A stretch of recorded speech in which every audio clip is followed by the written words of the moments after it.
Aus dem Wettbewerb von Sundance kommt Josephine zu uns. Er erhielt dort den großen Preis der Jury und den Publikumspreis. Vielleicht gute Zeichen für Berlin. Die amerikanische Regisseurin Beth de Araújo berichtet darin von einer erschütternden Erfahrung. Die 8-jährige Josephine und ihr Vater Damien werden im Park Zeuge einer Vergewaltigung. Während der Vater, gespielt von Channing Tatum, keinen emotionalen Zugang zu dem verstörten Kind findet, sucht Josephine ihren eigenen Ausweg. Sie will verstehen, was sie gesehen hat und welche Rolle sie bei der Suche nach Gerechtigkeit spielt. Ein bewegendes Drama über eine schreckliche Erfahrung, die ein Leben prägen wird. Hier ist die Pressekonferenz zu Josephine.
All right, if everyone could please sit down.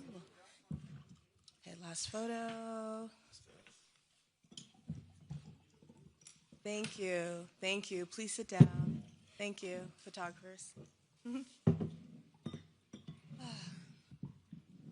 Well, good afternoon, everyone. Welcome to the 76th Berlinale. I'm Jacqueline Lienga, co-director of film programming here at the Berlinale. And we are thrilled to be presenting the international premiere of Josephine in competition. I know most, maybe some or most of you have seen the film. When we saw the film, we were really moved, you know, and it was a film that stayed with us. We had a lot of conversations, so I know there will be a lot of questions today. So I'm going to get started by introducing the team that's here with us today, starting at the far end of the table with actor Syra McCarthy. Oh, sorry, Syra, sorry.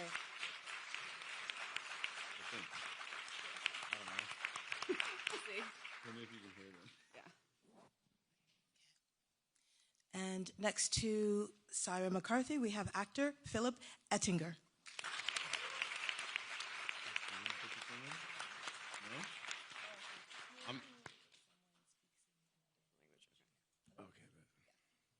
And next to him, we have actor Gemma Chan.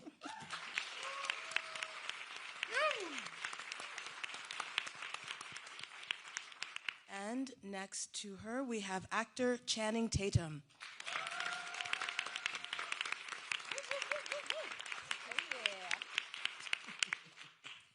And you may have seen our director's first film, Soft and Quiet, which premiered, yes, exactly, and it premiered at Sundance, and she returned to Sundance this year with Josephine and won both the Jury Grand Prize, the U.S. Jury Grand Prize, and the Audience Award. Please help me welcome the director, Beth de Araújo.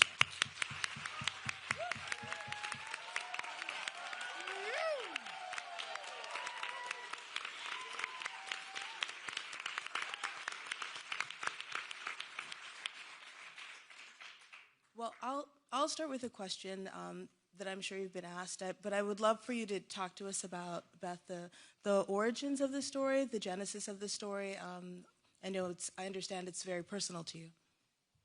Yeah, so it is based on an event, a memory that I have when I was 8 years old.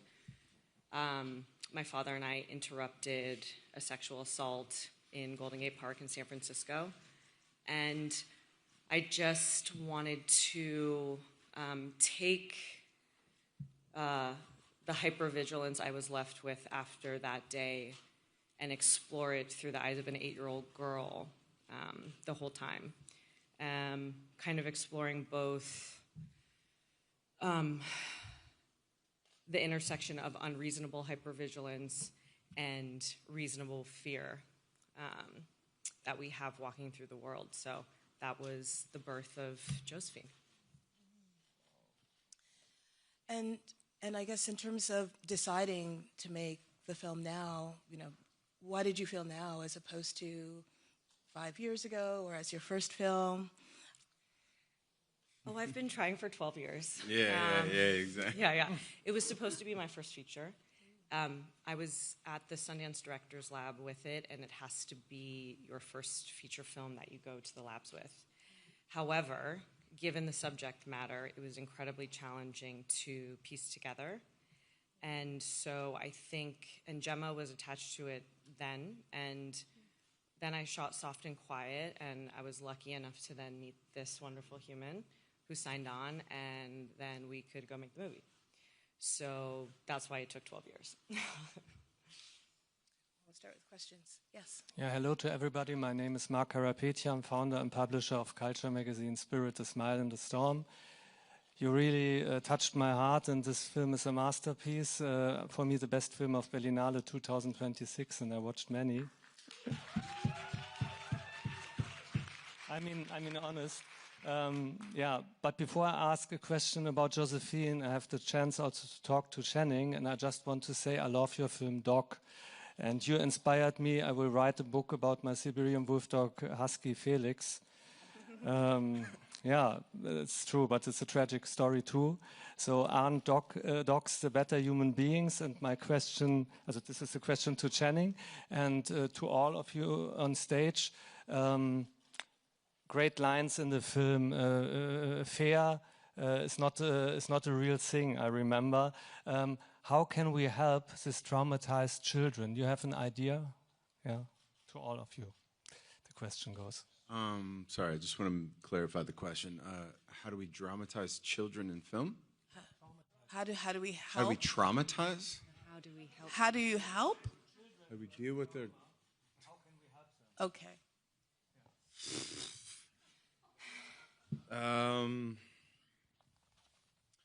Listen. As honestly as you can possibly do it. I don't really know. Every single story is different. Every single character is different. Every single storyteller is going to approach it from a completely different angle. Beth's is a very personal one. And I think every single storyteller will come at it from a very different point of view. That's just the way stories are told. So I don't think there is a way other than to try to do it as honestly as you possibly can from the storyteller's eyes and their heart and their point of view. I'm not sure if I answered your question at all, but that was my answer. Hello, I am Adriana Möller-Riemke from Topicus magazine here. Yes, thank you for this wonderful film. And I have a question to you, Beth de Araújo. And you have Brazilian roots. And I ask you, if you do you follow the growing film industry there? And have you ever thought about making a film in Brazil? Thank you. Oi, tudo bem? My dad is from Goiânia. He was recruited to school in the United States for a running scholarship and then met my mom. So my whole half of that family still lives in Brazil. My dad is the only one in the United States. So yes, I am half Brazilian. And yeah, I follow Brazilian directors very closely. I watch all their films. I could see shooting in Brazil one day if I am so lucky, yeah. Hello, it's Natalia Zhuk, Carta Berlin and Accent UK. First of all, thank you for the movie. I've heard a lot of it and I had huge expectations, but it exceeded all the huge expectations. And my question is to the whole team, basically, in such a complex topic, which is so psychologically charged, do you have the feeling that now, like, the society is a little bit better equipped with dealing with it than when this happened to you when you were a child? Or it's like the same problems, the same questions that we have to face? And also, is there a balance between letting children see all the sides of life, ugly sides included, and cotton wooling them to the extent so that they do not get traumatized early on? Like, just your opinion about that. Thank you. It depends what country, I think, but I don't think we're better equipped to handle it now. I think maybe this week the UK is. Yeah, I don't know if you guys want to. Yeah. That's a really loaded question. So, like, yeah, I don't know. I don't know how to answer it either. Okay, we'll move to the next question. Yes. Hi, question here from Brazil, Rodrigo Fonseca, Correio da Manhã. Oi, parabéns. Two things, quick things. If you could say a bit, some words about your work with your cinematographer. How did this connection work to build up the visual we see? And if you could spare a few words about the research on the psychiatrical and psychological discussion that we see throughout the film. I think it should be a big study to build up the screenplay. If you could say a few words about that. Congratulations. Thank you. And what was the first question again? The research, psychiatry. And then I thought that was the second one. Okay. So, I mean, I just sort of started with my own nature, and then at the same time I was writing it, I trained to become certified to be a witness advocate in hospitals for rape victims while they're doing their SART test. The cinematographer was the first question, right? Okay, and then after that, I was lucky enough to get the SF Film Rein-In grant, which is a development grant in the United States, which offered me the ability to watch a sexual assault case in the court from start to finish. And then I spoke a lot to parents, and I interviewed a child forensic officer. And Greta and I have known each other since the Sundance Directors Lab. Greta Zazula, who is our cinematographer. We shot our first film together, Soft and Quiet.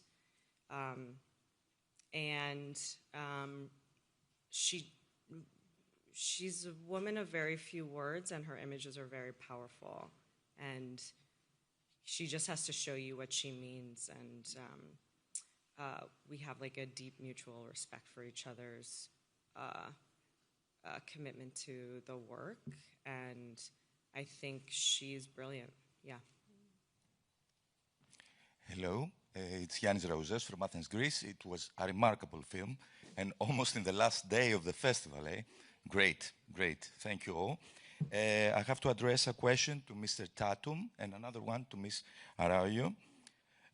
First of all, how Ms. Araújo enabling Tatum's character to make his screen presence both as an anchor and as a question of empathy towards his daughter and of empathy towards his past and his life in the past. An empathy that has a profound existential orientation in my eyes. And secondly, when Damien fails to comfort Josephine with words, he cannot really express his feelings, the real thing to Josephine. What does the character physically, through his body language, express and telling us especially for the limits of language and the boundless field of silence expression through this body language. Thank you.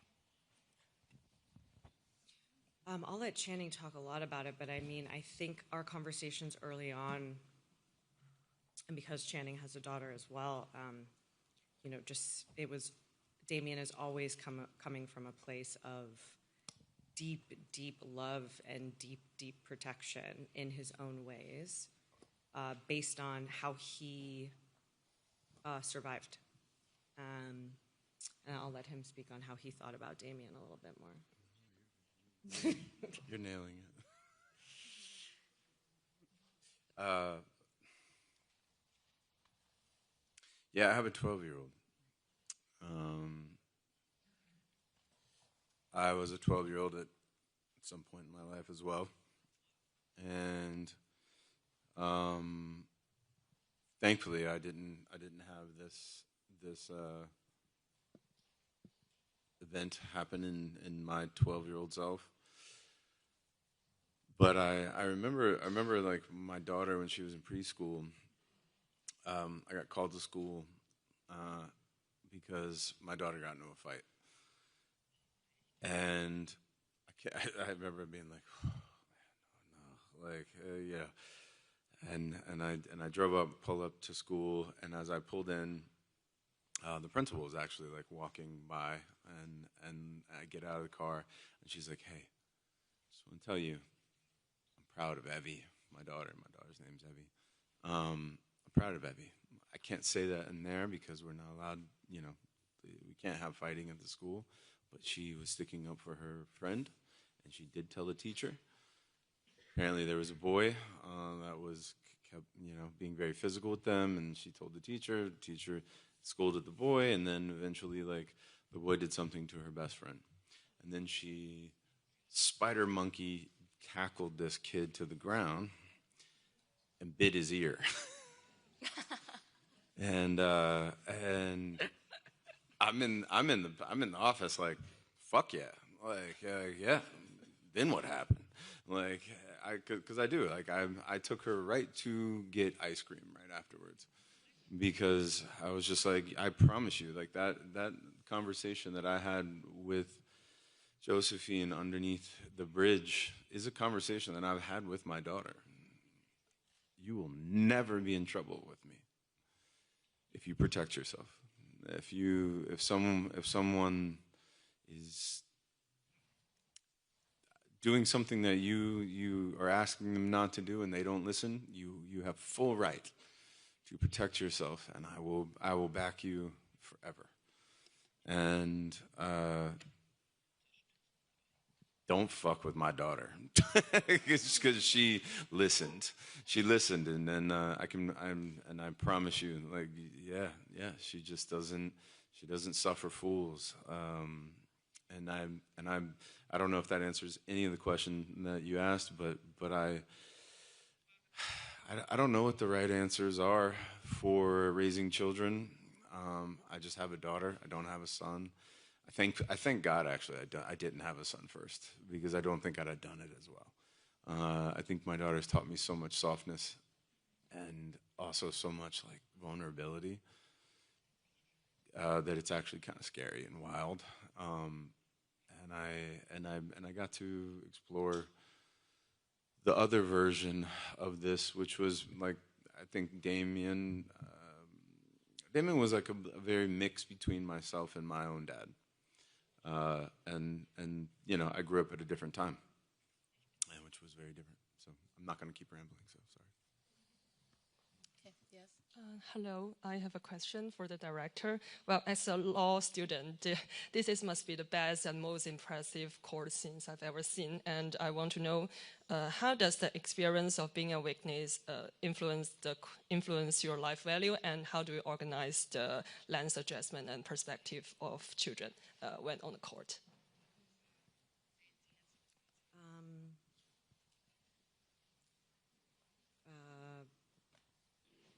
I'm so sorry. Can you say that? Well, I couldn't totally hear you. You were so far away. Sorry, I'm a little bit nervous. I mean, you said it's based on the true event, so I want to know, how does the experience of being a witness on the court influence your value, and how do you organize the lens and perspective of children in this movie? Yeah, so it is based off an event. I didn't actually have to testify myself. My father did, and when I was doing research and I decided it really needed to be Josephine, who was the one that went up there while I was writing, I was shocked to find out that it's ages 5 and above. So while the film is fictional, it is factual. So I felt very committed to depicting the justice and legal system as it is. Yeah. Kira Müller, editor at Young and Naive. I have a question for Channing. Sorry, can you speak up just a little bit more? Sorry, I have a question for Channing. You must have surely seen the political debate about the festival this year.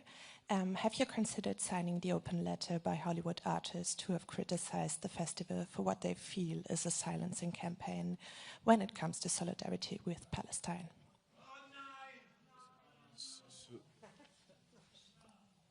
I don't even know what's happening exactly. He's been on.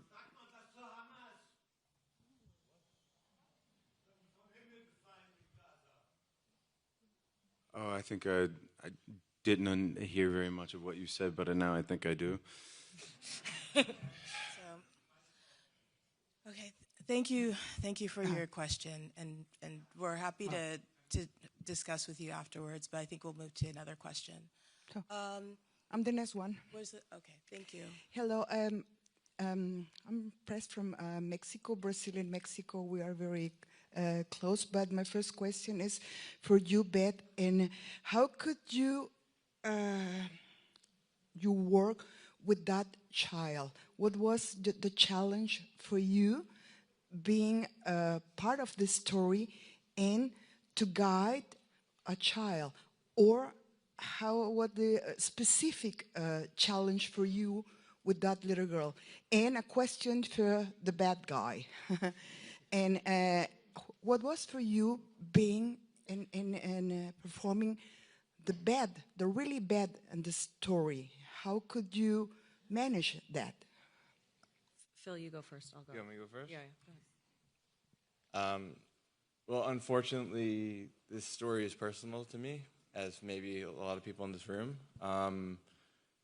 When Beth sent me the script, it was a situation where I was really moved by how it dealt with the trauma response from a child in a way that I've never read before, and I related to a lot. And it was one of those things where it was either I absolutely could not do it or I had to do it, but I had to meet with Beth, and then we had a really emotional, nuanced conversation. And I think for me, I almost felt ownership in needing to play this because it needed to be someone who was able to commit to tell the story accurately, but also who came from so much love and care. And it's impossible to describe, but the scene that we had together was obviously very choreographed like a dance, but it involves so much trust and love between Syra and me. And it was just done so delicately and with so much love. So it was a thing where I have a personal relationship to the story, and I felt like an obligation to try to be a part of the purpose of what we were trying to do with the film.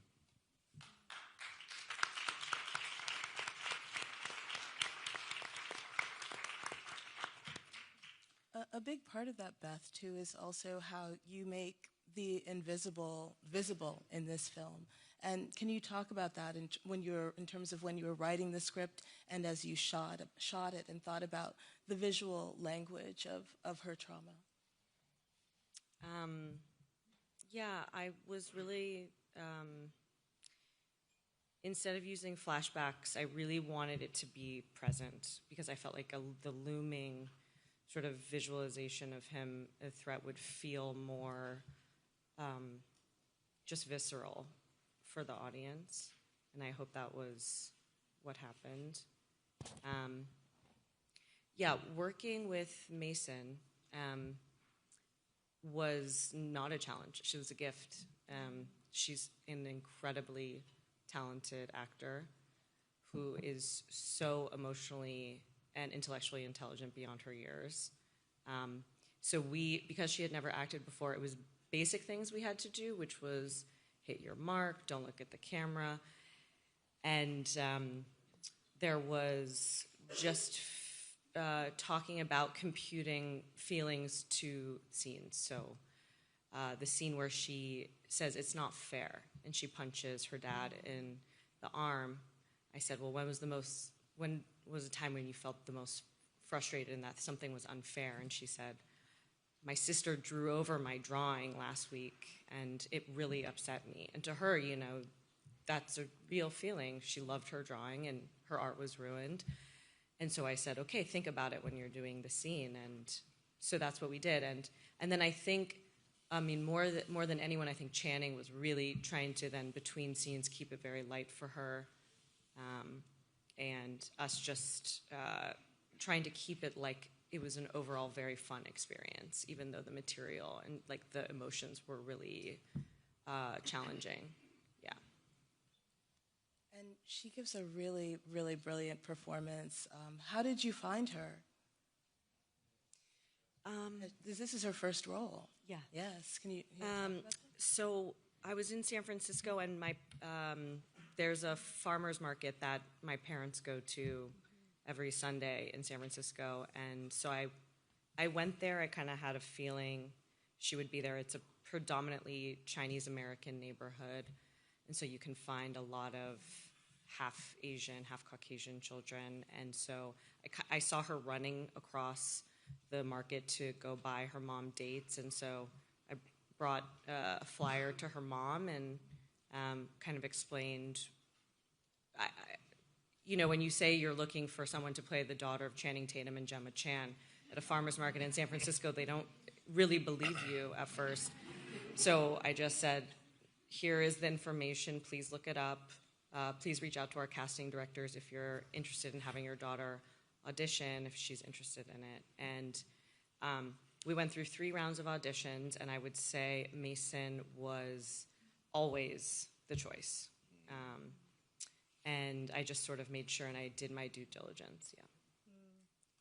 And did you do a lot of rehearsal with Gemma and Channing and Mason in terms of building up the family bonds? If the actors could talk about that a bit. I got my nails done with Mason. We went and got I got a pedicure, and yeah. We all went to the park. We went on the climbing frame. We had a little competition, didn't we? Like who could hang on to the monkey bars the longest. Mason won. She always wins. Yeah. No, we were really fortunate that we had some time to, well, the 3 of us, we spoke a lot, and then also just time to hang out with Mason and make her feel comfortable. I think we all felt that was really important. It's actually a fascinating, it's like, I don't know how to explain this very elegantly. It's like shooting 2 or 3 movies in one, you know, like you're having your own experience. The movie is its own story, and then you have the inner life of Gemma and I and Mason, and like some days it's hard. Some days you're like, oh man, we're all tired. Okay, all right, we gotta get up. We gotta wake this scene up in a way. And then there's other days where the energy's going so all over the place that we have to like focus in and bring it in and try to. So it's fascinating working with children. I actually love it, and specifically Mason in general. Like she's such a. I don't think I had one single day that I know about 57 shades of side eye now. Like so just like. She just doesn't give you anything. I'll be like, what's up, Mason? She's just like. She was also so, like, I felt like she really kept us honest, because she's so raw and in the moment and truthful. It really kept us honest and on our toes. So, yeah. She's amazing. Lida Bach, a freelancer. I'd like to ask a question to the director, Ms. Araújo. Thank you for this fantastic film. At Sundance, you made a very powerful statement that now is not the time to emphasize with the perpetrators of such crimes. What do you personally think would have to change in society to turn the empathy back on the victims and the people who suffer in what way whatsoever from this violence, and away from the perpetrators, who often get much more sympathy in society still? Thank you. Yeah, thank you for the question. I think there needs to be accountability.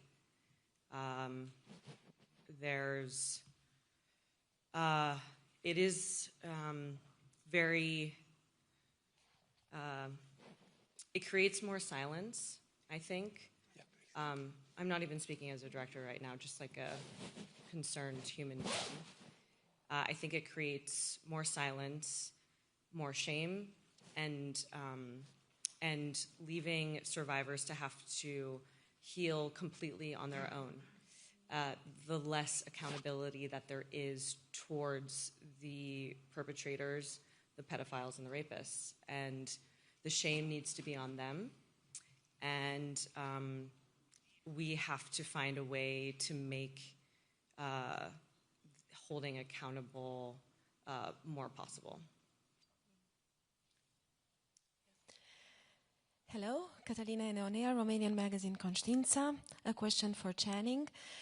You've played a lot of different roles throughout your career so far. You showed us your versatile acting skills, and I was wondering, how does the transition feel from roles as Magic Mike to a role from this film? Thank you. How does it feel to play Magic Mike comparatively to this? The same, right? Yeah, it's not very different, really. Just different words, I guess. God, there's so many jokes there that I'm not going to go for. Yeah, I don't know. Like, you know,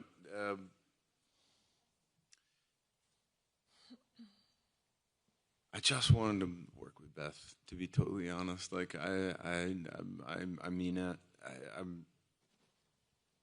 Movies, I've been lucky enough to get a part, I think, to get to do this job, and I didn't even know I wanted to do this job, or this whatever, this art form, like whatever we want to call it.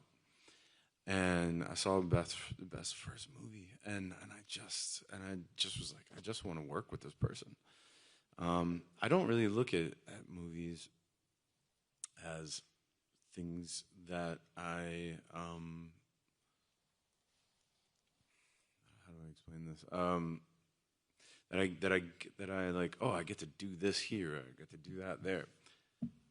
I usually try, like, Magic Mike was just a part of my life. It was 9 months, like almost a year of my life, and we wrote it, and Soderbergh wanted to make it, so we made it, and then it's taken on its own life. Beth wrote this, and I read it. I just wanted to be a part of it. And I don't really think of it more than that. I wanted to be a part of something honest and beautiful and important. And that's as far as I really think of it. Hi, I'm Laura Kühnau. I work at Radio Paradiso, a radio station here in Berlin. I have a question for Channing Tatum. So you've been to the Berlinale before in 2016. How has your perspective on the festival evolved since then? Thank you. Oh, how have my perspective on Berlin's? I wish I had a better answer. I don't know. I really don't. I'm so sorry. I'm sorry you wasted your question on me. Like, I don't know. I don't exactly. I should probably pay more attention to all the festivals. I just don't very much. Well, thank you for coming. We're out of time, but thank you very much. I can't believe that's the last question. Really?